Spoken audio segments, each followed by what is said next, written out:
애청자 여러분, 안녕하세요. KCBS 정신건강 칼럼 내 마음의 골든타임 조옥순입니다. 중독 치료를 하기 위해서는 환자에 대한 중독자에 대한 여러 가지 정보를 수집하게 되는데요. 사용한 약물의 종류가 뭔지, 그리고 얼마나 그 양을 또 확인해야 될 거고요.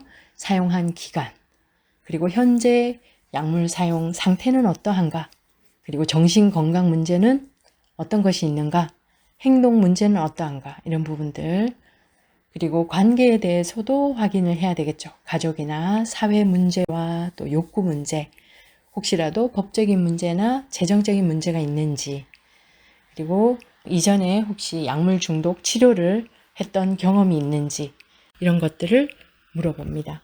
그래서 이런 정보들이 이제 전체적으로 다 수집이 되고, 그러면 이제 치료의 방향이라던가 그 단계가, 또 시간이, 또 목표도 함께 이제 설정이 되어지는 거죠. 많은 경우 중독의 평가 척도가 있어요.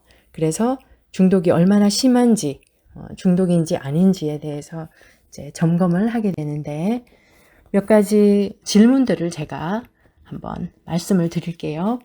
혹시 이제 듣고 계시는 분들이 내가 이런 문제가 있을까 점검도 되고, 아니면 마음속에 약물이나 아니면 뭔가에 중독되어져 있는 사람을 마음에 떠올려서 체크를 해보셔도 좋을 것 같습니다. 첫 번째 질문은, 당신은 의학적인 사용 이외에 약물을 사용한 적이 있습니까? 만약에 있다면은 한번 1, 번호를 하나 적어보세요. 1점으로 하고, yes, yes 할 때는 이제 우리가 점수를 추가할 겁니다. 그리고 당신은 2번, 당신은 처방 약물을 남용한 적이 있습니까? 있으면 1점. 3번은 당신은 동시에 한 약물 이상을 남용한 적이 있습니까? 다음은 당신은 약물을 사용하지 않고 주말을 지낸 적이 있습니까? 이것은 만약에 있다고 하면 0, 없습니다 하면 1점을 주시는 거예요. 그리고 당신은 원하면 약물을 끊을 수 있습니까? 이것도 yes는 0, no 하면 1점인 겁니다. 당신은 지속적으로 약물을 남용합니까? 또 당신은 어떤 상황에서는 약물을 제한하려고 한 적이 있습니까? 당신은 배우자나 부모가 당신의 약물에 대해, 약물 사용에 대해 불만을 이야기한 적이 있습니까? 당신의 친구나 친척이 당신의 약물 남용에 대해 알거나 의심합니까? 약물 남용이 당신과 배우자 사이의 문제를 야기합니까? 가족 중 누구인가가 당신의 약물 문제로 도움을 청한 적이 있습니까? 당신은 약물 사용으로 인해 친구를 잃은 적이 있습니까? 당신은 약물 사용으로 인해 친구를 등한시하거나 일을 소홀히 한 적이 있습니까? 약물 사용으로 인해 직장에서 문제가 되거나 실직한 적이 있습니까? 그리고 약물 영향 하에 싸움을 한 적이 있거나 아니면 구속된 적이 있습니까?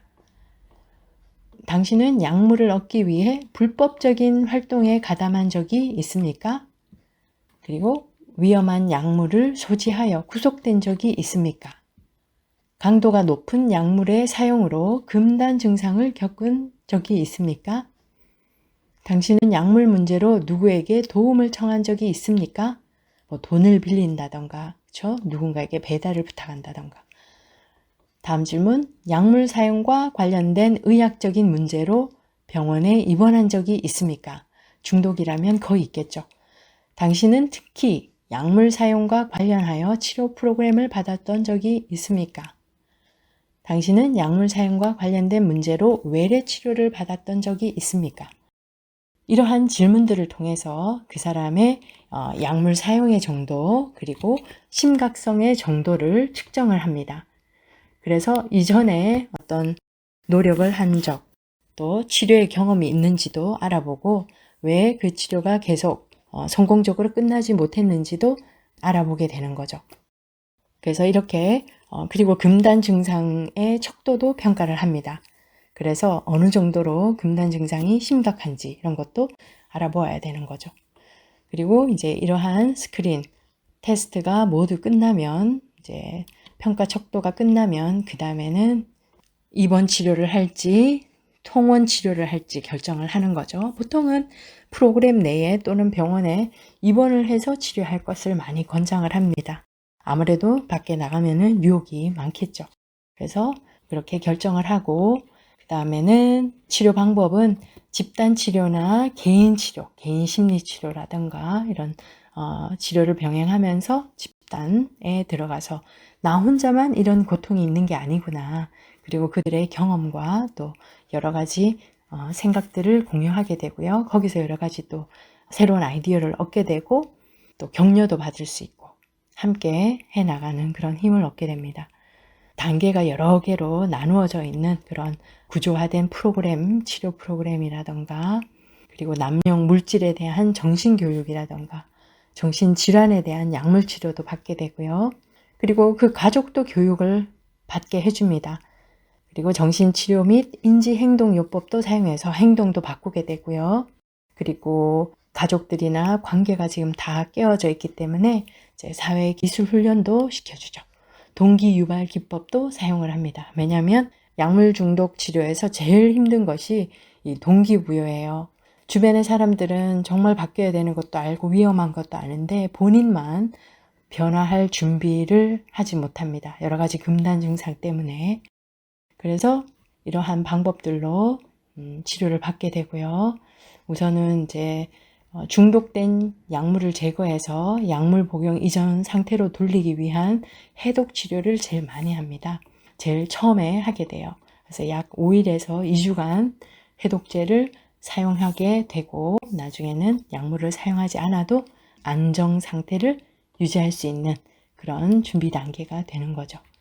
그래서 중독 치료는 약물 치료와 행동 치료 그리고 정신건강 치료가 함께 병행되어야 되고 그 치료 과정 안에는 다 포함이 되어 있습니다. 그래서 시카고 쪽에도 많은 중독 치료 프로그램들이 많으니까요. 혹시 주변에 힘들어 하시는 분들 또 더 구체적인 정보가 필요하신 분들은 문의하시기 바랍니다. 사실 지난 시간에도 우리 성경 말씀에서 이 중독에 대한 경고를 함께 찾아보고 묵상을 했었는데요. 오늘은 중독에 대한 경고 그리고 우리의 몸은 결코 그런 나쁜 물질이나 약물로 채워질 수 없다는 것을 우리 다시 말씀에서 확인을 하도록 하겠습니다.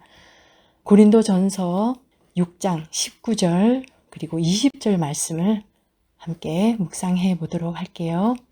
너희 몸은 너희가 하나님께로부터 받은 바 너희 가운데 계신 성령의 전인 줄을 알지 못하느냐. 너희는 너희의 것이 아니라 값으로 산 것이 되었으니 그런즉 너희의 몸으로 하나님께 영광을 돌리라. 우리의 몸은 하나님께 영광을 돌리고 또 하나님의 성령의 전이기 때문에 함부로 우리 몸을 해치는 어떤 물질도 우리 몸 안에 들일 수 없다는 것을 우리 믿는 사람들은 모두가 알고 있죠. 그래서 오늘 다시 한번 내가 혹시라도 내 몸을 상하게 하는지 또 내 몸이 내 몸이 아니라는 것 한번 더 마음에 새겼으면 좋겠습니다. 지금까지 우리가 중독에 대해서 그리고 중독 치료에 대해서 알아보았는데요. 유익한 시간 되셨기를 바랍니다. 지금까지 내 마음의 골든타임 조옥순입니다. 오늘도 우리를 지키시는 주님 안에서 평안한 하루 되십시오. 애청자